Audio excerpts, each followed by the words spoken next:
نہیں آیا ہے، اپنی آنکھیں سینکنے نہیں آیا ہے، دوسروں کی عزتوں پر نظر ڈالنے کے لیے نہیں آیا ہے، یہ یہاں منورنجن کرنے نہیں آیا ہے۔ آپ آئے ہیں تو آپ کا آنا بتا رہا ہو، آپ بیٹھے ہیں تو آپ کا بیٹھنا بتا رہا ہو۔ آپ دور سے آئے ہیں، کسی کے گاڑی میں پیٹرول خرچ ہوا ہوگا، کسی کے گاڑی میں ڈیزل خرچ ہوا ہوگا، کوئی سائیکل سے چل کے آیا ہوگا، کوئی پیدل چل کر کے آیا ہوگا۔ آپ کے جیب سے 150 روپے آپ اپنے جسم پر خرچہ کرنے والے ہیں، اتنا سر کر رہے ہو تو کیوں نہیں رسول پاک کے غلامیوں کی طرح غلامی کا سلوک دے کر کے بیٹھ جاتے ہو کہ دیکھنے والوں کو پتا چلے علاقے سے لوگ مزہ لینے نہیں، نبی کی محفل غلامی کا ثبوت پیش کرنے آئے۔ سبحان اللہ سبحان اللہ۔ ورنہ اس طرح آنے جانے کا کیا فائدہ؟ آئے مزہ نہیں آیا تو چلے گئے۔ کوئی نوٹنکی ہو رہی ہے کہ جہاں مزہ آئے گا، کوئی ناچ ہو رہا ہے کہ مزہ آئے گا، کون سا مزہ لینے آئے؟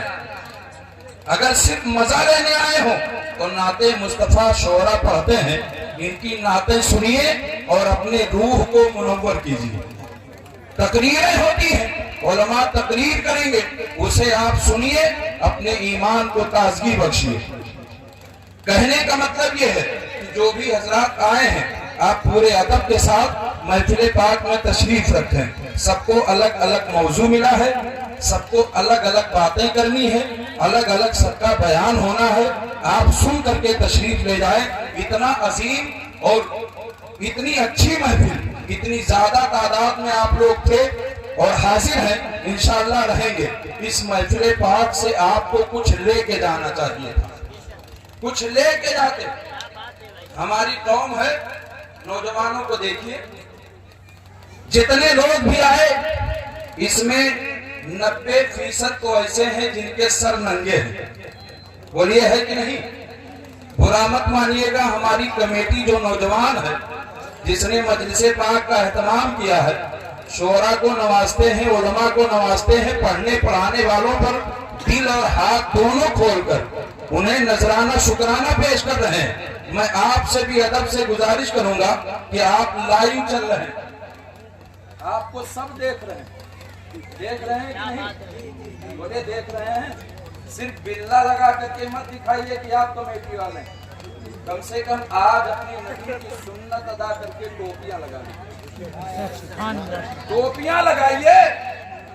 آپ کو پوری دنیا دیکھ رہی ہے، جب لائیو چل رہا ہے تو یہ نہیں کہہ سکتے کہ پرسیندی تک دیکھا جا رہا ہے، فخرپور قیصر گنج بہرائچ تک دیکھا جا رہا ہے، یہ نہیں کہہ سکتے لکھنؤ یوپی تک دیکھا جا رہا ہے، صرف بھارت میں دیکھا جا رہا ہے۔ ہمارے بھارت کا مسلمان جہاں جہاں آج رہ بس رہا ہے، چاہے وہ روزی روٹی کے خیال سے گیا ہو، کمانے کے لیے گیا ہو، تجارت کرنے کے لیے گیا ہو، آپ کے علاقے سے جو منسلک ہے، جو جڑے ہوئے ہیں، آج سب آپ کو لائیو دیکھ رہے ہیں۔ جب پوری دنیا آپ کے جلسے کو دیکھے تو یہ نہ لگے کہ لوگ وہاں انٹرٹینمنٹ کے لیے گئے تھے، دیکھ کر کے پتا چلے نبی کے غلام ہیں، غلامی کا ثبوت پیش کرنے کے لیے حاضر ہوئے۔ ورنہ اس طرح منورنجن والا کوئی کام مت کیجیے۔ آپ نے بہت اچھا کیا، میں اللہ سے دعا کروں گا کہ اللہ تعالیٰ آپ کو اس کا صلہ دنیا میں بھی عطا فرمائے، آخرت میں بھی عطا فرمائے۔ سج دھج کے آئے ہیں، ذکر رسول سے کچھ پیغام دے کر کے جائیں۔ میرا جو موضوع ہے، ویسے جلسے کا موضوع ہے رحمت دو عالم کانفرنس، رحمت دو عالم کانفرنس، یہ آپ کے جلسے کا موضوع ہے۔ لیکن جو مجھے موضوع دیا گیا ہے وہ موضوع مولائے کائنات ہے، وہ مضمون مولائے کائنات ہے۔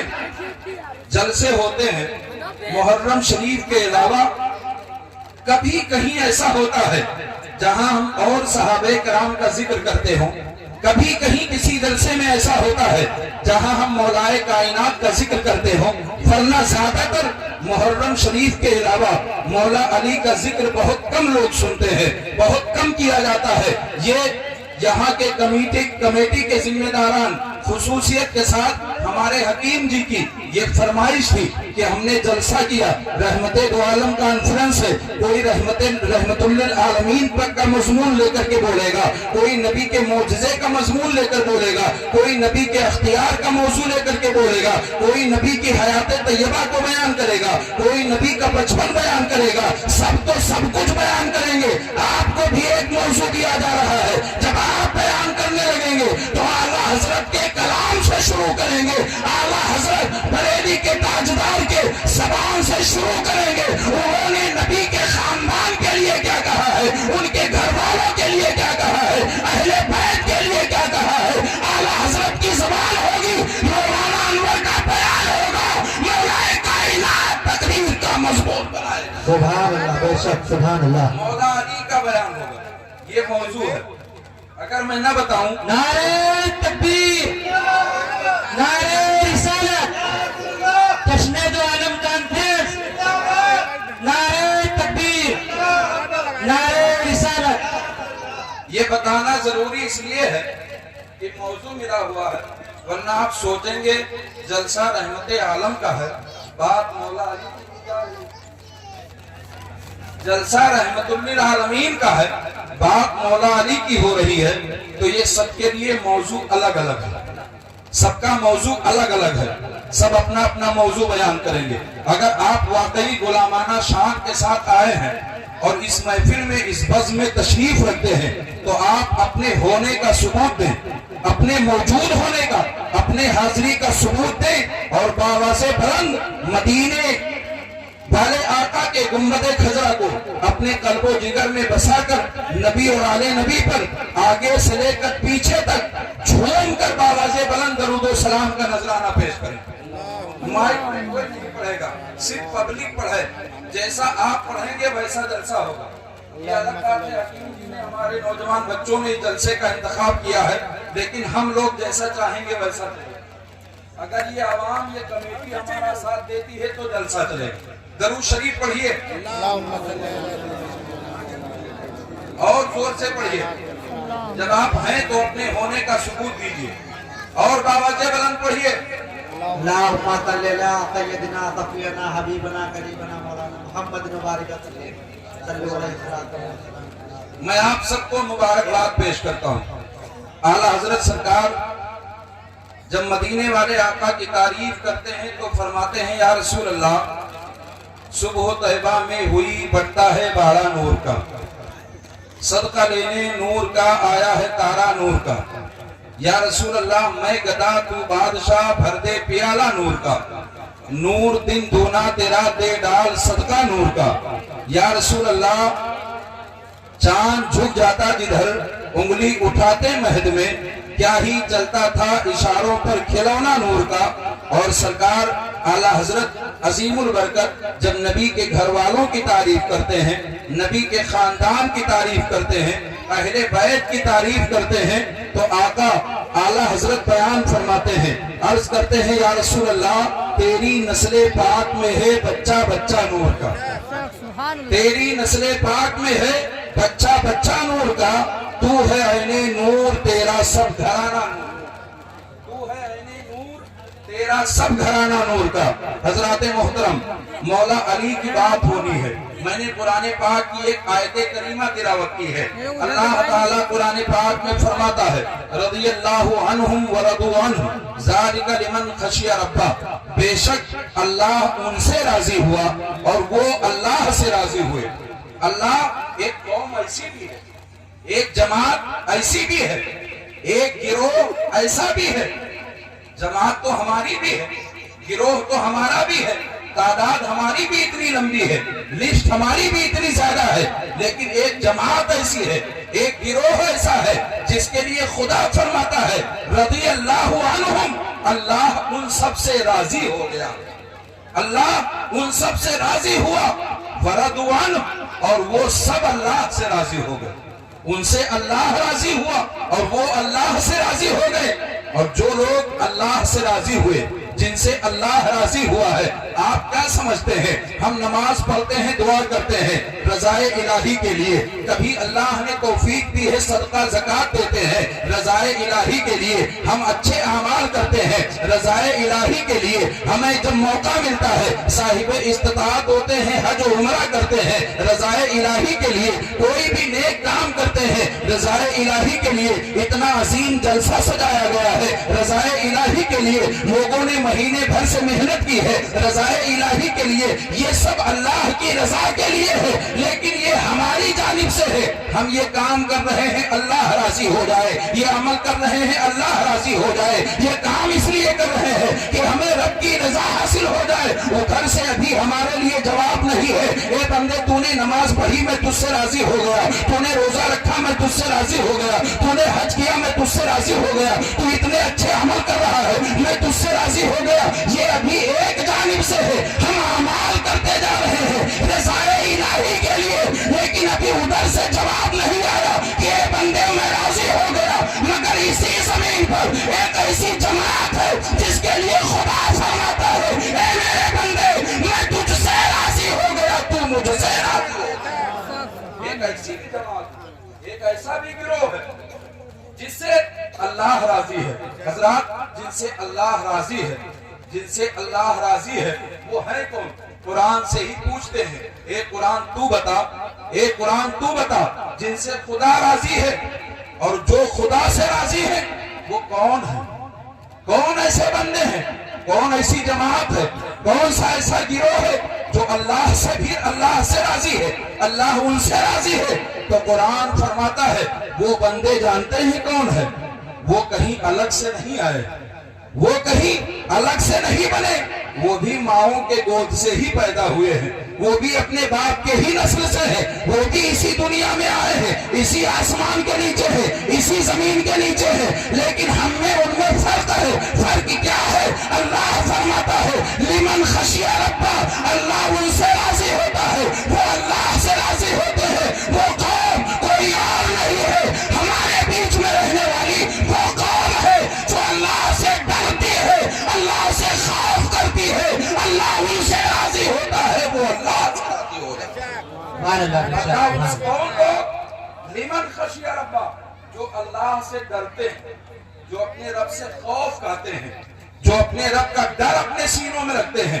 آپ اپنے کلیجے پہ ہاتھ رکھیے اور بتائیے اتنی بڑی محفل ہے، اتنا بڑا مجمع ہے، آپ بتائیں کتنے لوگ ہیں جن کے دل خوف خدا سے لرزتے ہیں؟ کتنے ایسے دل ہیں جو اللہ کے ڈر سے، خدا کے خوف سے کانپتے ہیں؟ حضرات جب ہم اپنے دل پہ ہاتھ رکھیں گے تو پتا چلے گا ہمارے دل میں صرف دنیا ہی ہے، ہمارے دل میں صرف دنیا ہی ہے، ہمارے دل میں نہ آخرت کا خوف ہے، نہ رب کا خوف ہے، نہ قبر کے منظر کا خوف ہے، وہاں کے حالات کے بارے میں ہم بے خوف ہو چکے ہیں، ہمارے دل میں دنیا بسی ہوئی ہے۔ لیکن جو لوگ اپنے رب سے ڈرتے ہیں، اللہ سے ڈرتے ہیں، وہ اللہ سے راضی ہو جاتے ہیں، اللہ ان سے راضی ہو جاتا ہے جو اللہ سے راضی ہو جاتے ہیں۔ اس ضمن میں میں مولائے کائنات کو دکھا دیتا ہوں، آپ آئیے مولائے کائنات کو دیکھیے، داماد مصطفیٰ ہے، داماد مصطفیٰ ہے، نبی کے داماد ہے، نبی کے چچا زاد بھائی بھی ہیں، نبی کے ساتھ رہ رہے ہیں، نبی نے انہیں بہت مقامات عطا فرمائے ہیں، نبی نے انہیں بہت کچھ عطا فرما دیا ہے، شان بہت بلند ہے، لیکن اس مولا علی کو دیکھیے، جس علی کو نبی نے اپنی بیٹی دے دی ہو،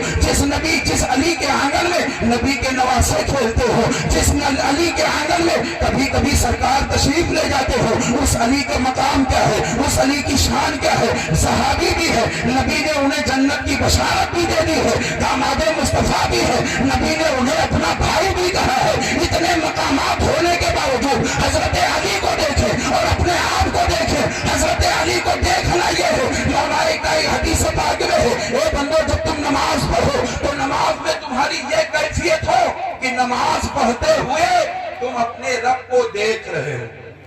جب نماز پڑھو تو تمہاری کیفیت یہ ہو، حالت یہ ہو کہ حالت نماز میں تم اپنے رب کو دیکھ رہے ہو۔ اور اگر تمہارے اندر یہ جسارت نہ ہو، یہ خوبی نہ ہو کہ تم حالت نماز میں اپنے رب کو دیکھ رہے ہو، تو کم سے کم اتنا ضرور یاد رکھو تم نماز پڑھ رہے ہو تو تمہارا رب تمہیں دیکھ رہا ہے.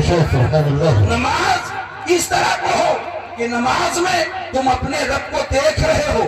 مولائے کائنات سے، حضرت علی سے، شیر خدا سے، حسنین کے بابا سے، حضرت فاطمہ کے شوہر نامدار سے، مولا علی سے کسی نے پوچھا اے علی یہ بتاؤ، یہ حدیث پاک ہے اور حدیث پاک میں کہا گیا ہے جب نماز پڑھو تو اس طرح سے گویا کہ تم اپنے رب کو دیکھ رہے ہو. علی بتاؤ تم نے کیا کبھی نماز پڑھتے ہوئے اپنے رب کو دیکھا ہے، معبود حقیقی کو دیکھا ہے، خالق کائنات کو دیکھا ہے، رب کعبہ کو دیکھا ہے؟ مولائے کائنات فرماتے ہیں اے سائل سن لو، علی جب نماز پڑھتا ہے، مولا علی فرماتے ہیں جب میں نماز پڑھتا ہوں، نماز پڑھنے کے لیے مصلی پہ کھڑا ہوتا ہوں، نماز شروع ہو جاتی ہے، میں رکوع کرتا ہوں، رکوع سے قوما میں جاتا ہوں، اس کے بعد جب میں سجدہ کرتا ہوں، سجدے میں جاتا ہوں. مولا علی فرماتے ہیں اے لوگوں سنو، علی اس وقت تک کہ دوسرا سجدہ نہیں کرتا جب تک پہلے سجدے میں اپنے رب کا جمال نہ دیکھے. نعرہ تکبیر، نعرہ رسالت، نعرہ حیدری، بزرگ حضرت عالم کانفرنس، نعرہ تکبیر، نعرہ رسالت. سبحان اللہ. مولا علی فرماتے ہیں اے سنو، علی اس وقت تک دوسرا سجدہ نہیں کرتا جب تک پہلے سجدے میں اپنے رب کا جمال نہ دیکھے. یہ ہے مولا علی. یہی تک بس نہیں، خوف خدا کی بات آ جائے، خشیت خدا بندی کی بات آ جائے تو مولائے کائنات کو دیکھو. اذان ہوتی ہے، مولائے کائنات اپنے جانثاروں کے درمیان تشریف فرما ہے. حضرت علی اذان کے کلمات سنتے ہیں، اذان کے کلمات سن کر فوراً کھڑے ہو جاتے. آپ جب کھڑے ہوتے تو آپ کے جسم سے ایک ایک رونگٹا کھڑا ہو جاتا، ہاتھ کا ایک ایک رویا کھڑا ہو جاتا، بال کھڑے ہو جاتے. بعض دفعہ تو ایسا ہوتا کہ حضرت علی کے جسم پاک کے رونگٹے اس طرح کھڑے ہو جاتے کہ ان کے جڑوں سے ایسا لگتا کہ خون نکل آئے گا، خون ظاہر ہو جائے گا. مولا علی کے رونگٹے کھڑے ہو جاتے، ہاتھ کانپنے لگتا، پیر کانپنے لگتے، جسم لرزہ برندام ہو جاتا. اذان کے کلمات سن رہے ہیں، مولا علی کانپ رہے ہیں، مجسمہ کانپ رہا ہے، ہاتھ کے رونگٹے کھڑے ہو گئے ہیں، آنکھوں میں آنسو آ گئے. لوگ آئے پوچھنے لگے مولائے کائنات یہ کیا معاملہ ہے؟ ابھی تو آپ بہت اچھے تھے، اچھی طرح بیٹھے ہوئے تھے، ہم لوگوں سے بات ہو رہی تھی، اچھی باتیں ہو رہی تھی، اچانک آپ کے رونگٹے کھڑے ہو گئے ہیں، آپ پر سناٹا طاری ہو گیا ہے، آپ کے آنکھوں میں آنسو آ گئے ہیں، آپ کے پیروں میں لرزش ہو گئی ہے، آپ کانپنے لگے ہیں، جبکہ آپ شیر خدا ہے. آپ کی بہادری کا یہ عالم ہے کہ مولا علی اگر کسی چٹان سے ٹکرا جائے تو ایک دفعہ اللہ تعالیٰ علی کو فتح عطا فرما دے گا. آپ اتنے بہادر ہیں، پھر آپ کام کیوں رہے ہیں؟ تو مولائے کائنات سے سنیے. مولائے کائنات فرماتے ہیں اے لوگوں، جب منادی حی علی الصلاۃ کی صدا بلند کرتا ہے تو میرے اندر خوف خدا اس قدر سما جاتا ہے کہ میرے جسم کا رویا کانپنے لگتا ہے. مجھ سے کب کبھی ہو جاتی ہے اے علی کیوں ہو جاتا ہے؟ تو علی فرماتے ہیں ابھی تک میں دنیا والوں کے سامنے تھا، اب پروردگار کے سامنے جا رہا ہوں.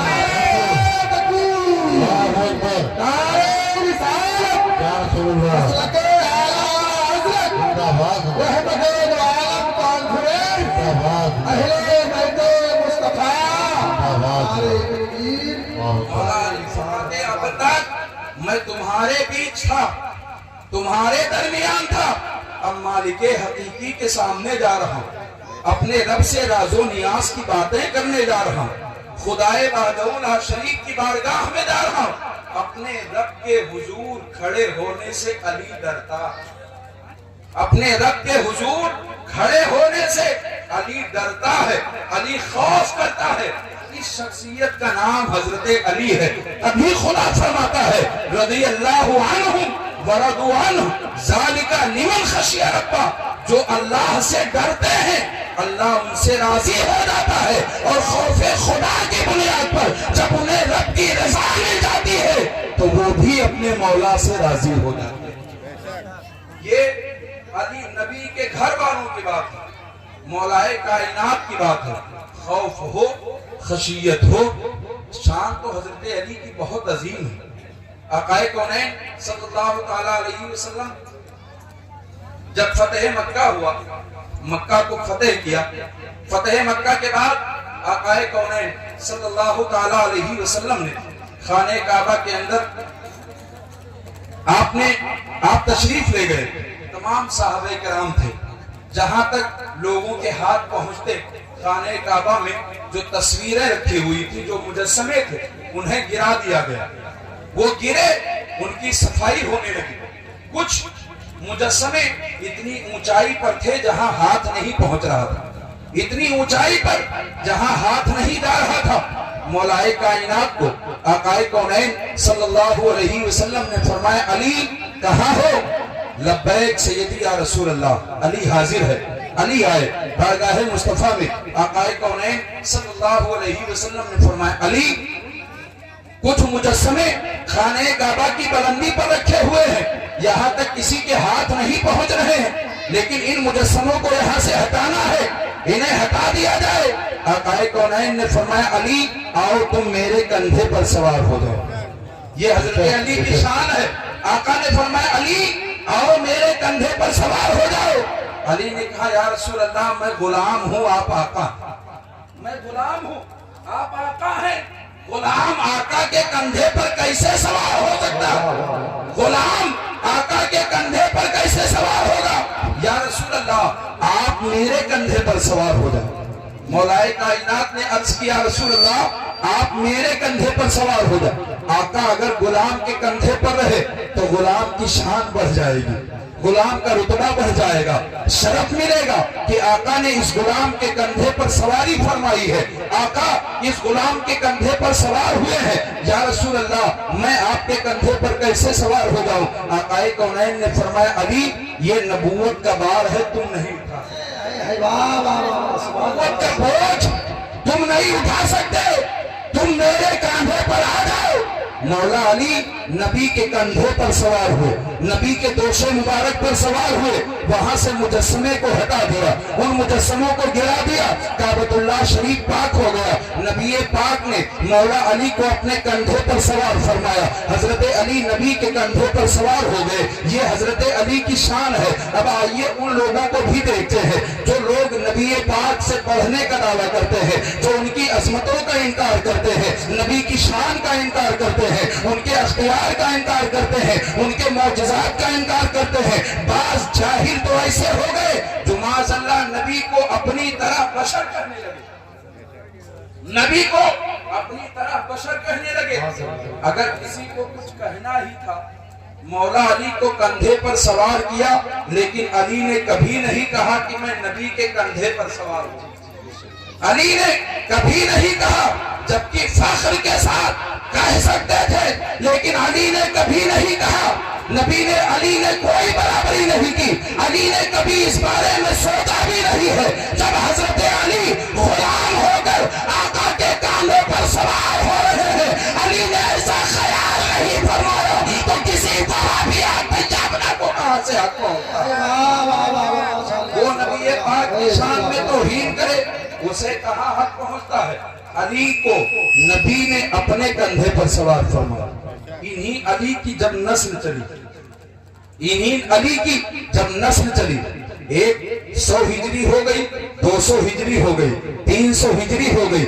چوتھی ہجری جب شروع ہوئی، جب چوتھی ہجری چالو ہو گئی، 5ویں ہونے کے قریب ہے، جسے 470 ہجری کہا جاتا ہے. 470 سال کے بعد ایک وقت ایسا آتا ہے، ایک ٹائم ایسا آتا ہے، ایک تاریخ ایسی آتی ہے جس تاریخ میں ایک بچہ پیدا ہوتا ہے.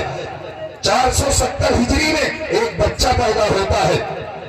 وہ بچہ دیکھتے ہی دیکھتے بڑا ہو جاتا ہے. جب بڑا ہوتا ہے تو ایک دن جامع مسجد کے ممبر پر جاتا ہے، ممبر پر پہنچتا ہے اور اعلان کرتا ہے قدمی حاضر ہوں اللہ رقبت کلی ولی اللہ، میرا یہ قدم تمام اولیاء اللہ کی گردن پر ہے. ایک بچہ جو 470 ہجری میں پیدا ہوا ہے، یہ بڑا ہوا، بڑا ہونے کے بعد اعلان کرنے لگا. اب تاریخ اٹھا کر کے پڑھیں اور دیکھیں کہ یہ اعلان جو کر رہا ہے میرا قدم تمام اولیاء اللہ کی گردنوں پر ہے، تو یہ کون سا بچہ ہے؟ جب آپ تاریخ کا جائزہ لیں گے، تاریخ پڑھیں گے، تو تاریخ آپ کو بتائے گی کہ آج جو جامع مسجد سے اعلان کر رہا ہے یہ بچہ کوئی اور نہیں، حضرت علی کا پوتا ہے.